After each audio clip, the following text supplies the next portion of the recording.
What we'll take a look at in this real short tutorial is just a few features in Mixcraft that can help you with navigation and organizing things and creating your song. So the first thing is if I want to duplicate a track but have a break in, not duplicate, but duplicate a sound in two different spots using the same loop and have a break in between it, it's real easy to do. I can either drag it in twice, or what I can do is hold the Alt button down on my keyboard and then drag, and what that'll do is it will duplicate the sound. So I have a gap in between, but I have this same exact loop. I wouldn't want to drag a different loop onto here because then that would get a little bit too confusing. The other thing is if I want to put a special effect on this loop but not the second loop, what I can do is I can right click and duplicate the track. So it's really easy, and then I can delete this one and delete this one, and then essentially it's exactly the same loop, but I've got it on two different tracks, exactly the spot that I want it, if I decide later that I want to put an effect on it.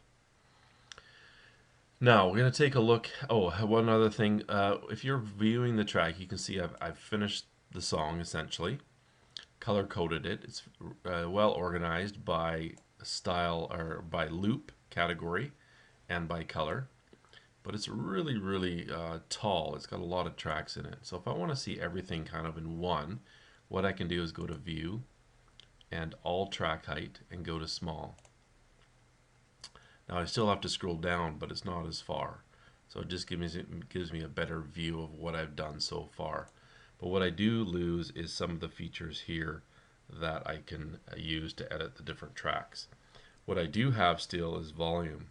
So for example, if I really wanted to turn up the volume on the flute part,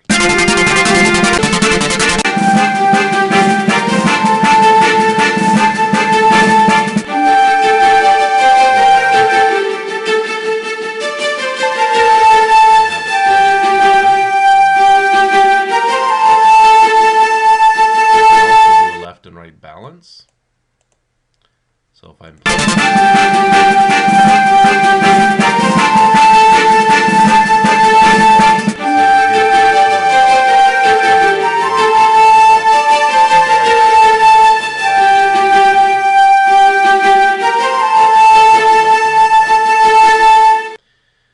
now I'm going to go back to all track height and go to, well, I'll show you large. It's really quite huge. Not really necessary, I would say, most of the time, but you do have that view as well. The typical one is normal. So what this allows me to do, for example, if I'm listening to it and I really want to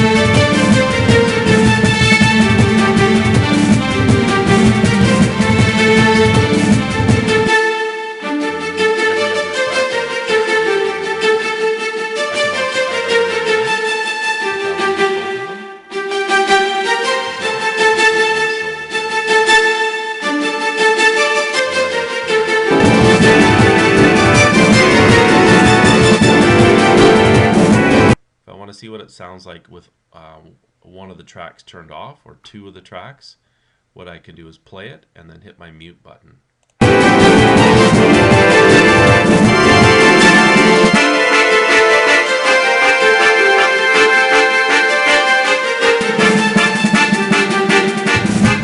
That just allows me to decide whether or not I want to keep it the way it is or change it. So those are some two handy buttons here. You also have this button here, which will open up the track volume, and you can adjust the volume there as well.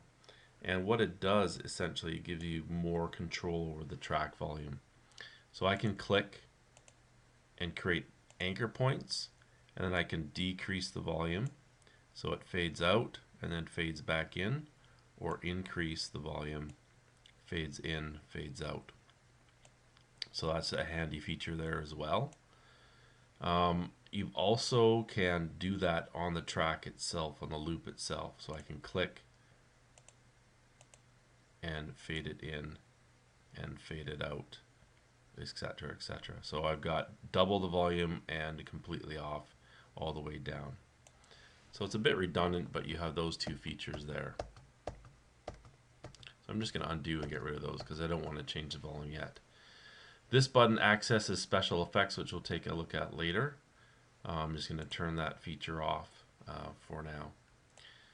So once I'm satisfied with my song, basically, I'm going to go back to small so I can see it. And then what we'll do in the next tutorials, we're going to take a look at the mixer and some of the different things you can do there for your song.